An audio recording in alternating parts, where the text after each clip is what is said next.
निंदा पर ध्यान न दे। प्राचीन काल में एक संत दूसरे गांव जाने के क्रम में अपने एक शिष्य के साथ एक गांव में कुछ दिनों के लिए रुके। गांव के लोग संत के पास अपनी समस्या लेकर पहुंचने लगे। संत बहुत विद्वान थे। वे अपनी बुद्धि से सभी परेशानियों को दूर करने रास्ता बता देते थे।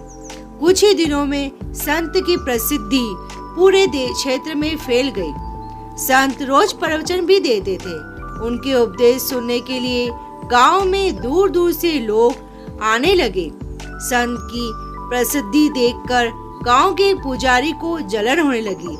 वह सोचने लगा कि इस तरह तो उसके भक्त भी संत के पास पहुंचने लगेंगे। पुजारी जलन की वजह से संत को शत्रु मानने लगा था। पुजारी ने संत की छवि खराब करना शुरू कर दिया। वह गांव के लोगों को कहने लगा कि यह संत पाखंडी है और लोगों को मूर्ख बना रहा है।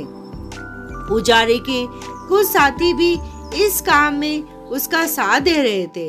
एक दिन संत के शिष्य ने गांव में अपने गुरु की बुराई सुनी तो वह क्रोधित हो गया। शिष्य ने तुरंत ही गुरु के पास पहुंचा और गांव में हो रही बुराई के बारे में बताया। संत ने शिष्य की बात सुनी और कहा कि हमें इन बातों पर ध्यान नहीं देना चाहिए। अगर हम उस पंडित से वाद विवाद करेंगे तो भी ये बातें चलती रहेगी।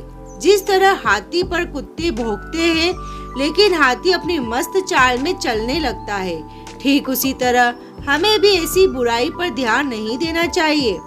अपने काम में मन लगाना चाहिए। संदेश: यह जरूरी नहीं है कि हर व्यक्ति आपके पक्ष में हो।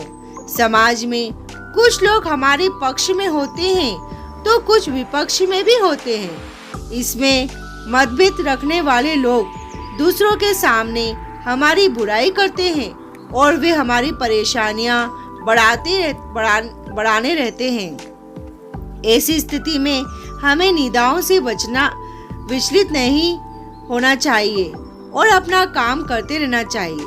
बच्चों, आपको हमारी ये कहानी कैसी लगी? हमें कमेंट्स और लाइक जरूर करना और हमें सब्सक्राइब